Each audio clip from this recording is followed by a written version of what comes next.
Hi అండి, అందరికీ నాకు వండటం వచ్చండి ఛానల్కి స్వాగతం. ఈ వీడియోలో బ్లూ గీ రైస్ ఎలా చేసుకోవాలో చూపిపోతున్నానండి. Simple and healthy rice recipe అండి. ఇది అందరూ కూడా తప్పకుండా ట్రై చేయాలి. ఇది శంకుపూలతో చేస్తాము. ఇంతకుముందే మన ఛానల్లో శంకుపూలతో టీ ఎలా చేసుకోవాలో కూడా షేర్ చేస్తున్నాను.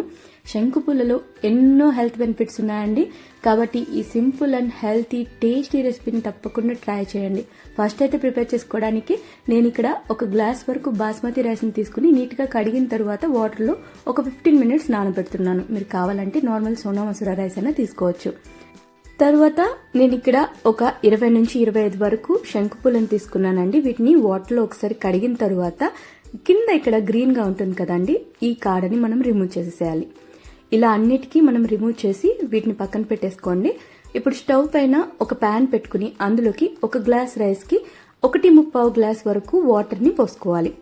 ఇలా వాటర్ ని యాడ్ చేసుకున్న తర్వాత ఇందులోకి మనము కాడలు తీసి పెట్టుకున్న శంకుపూలని వేసేసుకుని బాగా మరగనివ్వాలి.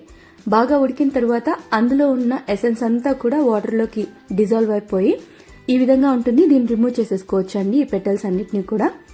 తరువాత ఇందులోకి 1 టేబుల్ స్పూన్ వరకు నెయ్యిని యాడ్ చేసుకోండి. అలాగే రైస్ కి సరిపడా సాల్ట్ యాడ్ చేసేసి చక్కగా వాటర్లో కలిసే విధంగా మిక్స్ చేసేసుకోవాలి. ఇలా వాటర్లోకి సాల్ట్ మొత్తం కూడా డిజాల్వ్ అయిన తరువాత మనం ముందుగా ఒక 15 నిమిషాలు వాటర్లో నానపెట్టుకున్నాం కదా రైస్ ని, వాటర్ అంతా కూడా రిమూవ్ చేసేసి రైస్ ని మాత్రం ఇందులోకి యాడ్ చేసేసుకోండి. ఇప్పుడు ఈ రైస్ ని కలిపిన తరువాత 1 నిమిషం వరకు అలాగే ఉడికించుకోండి. ఈ విధంగా మరగడం స్టార్ట్ అవుతుంది కదా, అప్పుడు కలిపిన తరువాత మూత పెట్టి ఒక 8 నుంచి 9 నిమిషాల వరకు అలాగే ఉడికించుకోవాలి. ఈ విధంగా చేసిన తరువాత రైస్ అయితే చక్కగా ఒక 90% వరకు ఉడికిపోతుందండి. ఇలా మనం ఉడికించుకున్న దాంట్లో లైట్ గా వాటర్ ఉంటుంది. ఇప్పుడు దీన్ని స్టవ్ ఆఫ్ చేసి మూత పెట్టి అలాగే పక్కన పెట్టేసేయండి, చక్కగా ఉడికిపోతుంది. తరువాత ప్యాన్ లోకి 1.5 టేబుల్ స్పూన్ వరకు నెయ్యిని యాడ్ చేసుకుని ఇప్పుడు నేను చూపిస్తున్న విధంగా ఒక బిర్యానీ ఆకు, ఈ సైజులో దాల్చిన చెక్క ముక్క, 2 మరాఠీ మొగ్గలు, ఒక అనాస పువ్వు, ఒక బడి ఇలాచి, ఒక నార్మల్ ఇలాచి, అలాగే 2 లవంగాల్ని యాడ్ చేసుకోండి. వీటితో పాటు ఒక 1/2 టేబుల్ స్పూన్ జీలకర్ర వేసేసుకుని చక్కగా వీటి నుంచి కమ్మటి సువాసన వచ్చేంత వరకు ఫ్రై చేసుకోవాలి. ఈ విధంగా ఫ్రై చేసుకున్న తరువాత చిన్న చిన్న ముక్కలుగా చాప్ చేసుకున్న ఒక 4-5 వెల్లుల్లిపాయ రెబ్బల్ని యాడ్ చేసుకోండి. అలాగే ఒక 3 పచ్చిమిరపకాయల్ని మధ్యలోంచి చీల్చి వేసేసుకోండి. అలాగే కొన్ని ఎండు ద్రాక్షలు, జీడిపప్పుల్ని యాడ్ చేసుకుని ఫ్రై చేసుకోవాలి. ఈ రైస్ లోకి ఎండు ద్రాక్షల టేస్ట్ అనేది చాలా బాగుంటుందండి, కాబట్టి కాస్త ఎక్కువగానే యాడ్ చేసుకుని ఈ విధంగా ఫ్రై చేసుకోండి. ఇప్పుడు ఇందులోకి ఒక మీడియం సైజ్ ఉల్లిపాయని సన్న ముక్కలుగా కట్ చేసి యాడ్ చేసేసుకుని కొంచెం సాల్ట్ వేసుకోండి. జస్ట్ ఉల్లిపాయలకు మాత్రమే టేస్ట్ కోసం.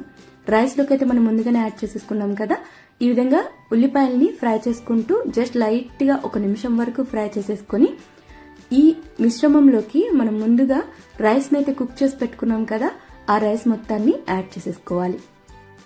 నేను ఈ రైస్ ని సింపుల్ వేలో చూపిస్తున్నానండి. మీరు కావాలంటే ఇందులోకి కొన్ని గ్రీన్ పీస్, క్యారెట్ ముక్కలు, బేబీ కార్న్, స్వీట్ కార్న్ ఇలాంటి వాటిని కూడా యాడ్ చేసుకోవచ్చు. ఈ విధంగా మనము రైస్ లోకి యాడ్ చేసి మొత్తాన్ని కలిపేసుకుంటే ఎంతో టేస్టీగా బ్లూ గీ రైస్ అయితే రెడీ అయిపోతుందండి. ఇలా మనం కలుపుకున్న తరువాత మీరు కావాలంటే చాప్ చేసిన వెల్లుల్లిపాయని బాగా ఫ్రై చేసి క్రిస్పీగా అయిన తరువాత పైన యాడ్ చేస్తే కూడా ఇంకా బాగుంటుంది. మధ్య మధ్యలో అవి తగులుతుంటే. అలాగే ఇందులోకి కాస్త లెమన్ జ్యూస్ ని కూడా యాడ్ చేసుకోవచ్చు. ఈ బటర్ఫ్లై పీ ఫ్లవర్స్ తో మనం చేయడం వల్ల ఇందులోకి ఏమాత్రం ఫ్లేవర్ అనేది ఏం ఎక్స్ట్రాగా యాడ్ అవ్వదండి. జస్ట్ అందులోని హెల్త్ బెనిఫిట్స్ అన్ని మనకు లభిస్తాయి. టేస్ట్ అయితే సింపుల్ గా మనం రాయితా మరియు ఆనియన్స్ పెట్టుకుని తిన్నా కూడా ఈ రైస్ చాలా బాగుంటుంది.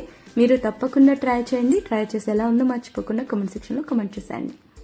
ఈ వీడియో కనుక మీకు నచ్చినట్టయితే లైక్, షేర్ ఇంకా కామెంట్ చేసేయండి. ఇంకా సబ్స్క్రైబ్ చేసుకోలేదా అయితే తప్పకుండా సబ్స్క్రైబ్ చేసేసుకోండి.